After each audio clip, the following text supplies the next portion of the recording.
The question about what happens to us after we die is a question that concerns all of us. And while we might ask such a question, there is no need for us to be frightened or to be obsessed with life in the future. The first reading and the gospel give us a response about what happens to us after we die. In the reading from the book of Maccabees, which is the first reading for today, there are 7 brothers who are arrested along with their mother. And the reason why they are arrested is because they will not do something that is unlawful. They will follow the law, they will be righteous, they will be true to what they believe, and they will stand for that truth.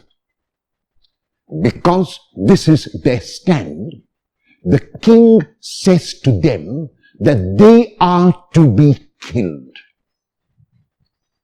The brothers and their mother are quite calm with this decision of the king because they are firm that anyone who stands for the truth is assured a place in God's kingdom. They are sure that God has prepared a place for anyone who is true to him or herself and is willing to pay the price when he or she stands for the truth. In the gospel text of today, the group of Jews who did not believe in the resurrection, the Sadducees, come to Jesus and they try to make belief in the resurrection absurd. They say to Jesus, there was a man who married a woman and the man died, leaving the woman childless. Now, according to the law, the man's brother ought to take the widow of his brother as his wife, which he did. But he also died, leaving the widow childless for the second time. And then the third brother took her, and the fourth brother took her, and the seventh brother took her, and all 7 did not leave children for her. The 7 died, and the woman also died, and the question of the Sadducees is, whose wife will she be in the resurrection? Because all 7 had her as wife. They want to indicate that belief in the resurrection is absurd through this question, through this intervention, through this instance. Jesus responds on 2 levels. And the first level is that when a person dies, the state of life is changed.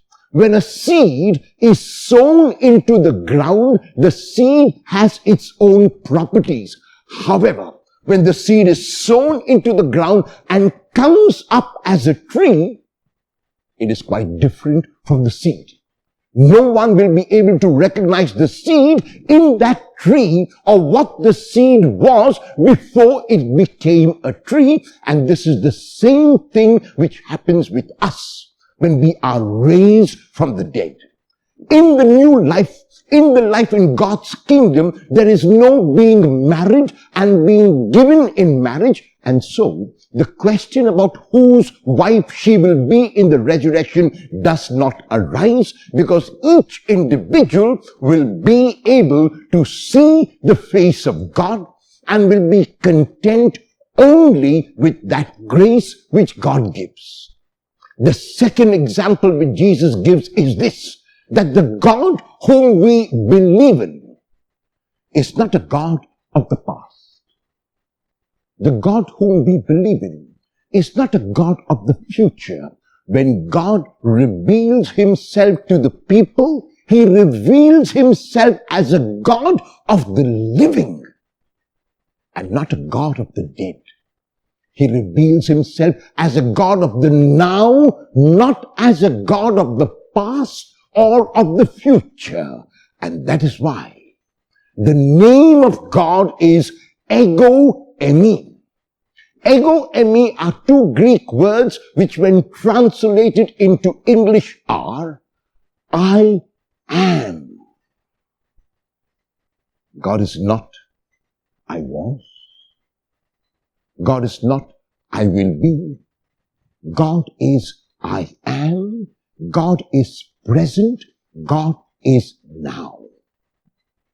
And so therefore, even though these are questions that might arise in our mind, and sometimes we might get frightened, there is no reason and there is no need for fear if we are true to ourselves like the Maccabee brothers and their mother was, and if we are willing to stand up for the truth at any moment in our lives, if we are willing to accept responsibility for our actions, not only have we matured and grown up, but we are also ensured that God is on our side. It is not easy to live in the present because the larger majority of us are either regretting the past or are obsessed with the future. While we might learn from the past so that we do not repeat the mistakes that we may have made, and while we might plan for the future which may be required, what is not called for is regretting or obsessing. And therefore, even as we reflect on the texts, let us remember this, that it is our present which determines our future.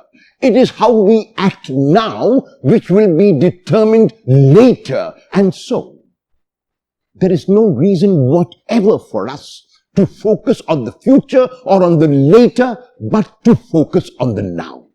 If I act in the present, and if I am true to myself in the present, if I do what I am meant to do in the present moment, the future will take care of itself.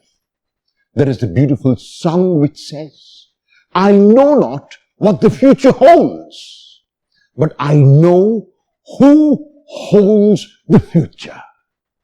And because a loving God, a generous God, a forgiving God, a merciful God revealed in Jesus holds my future, there is no need for me to be frightened.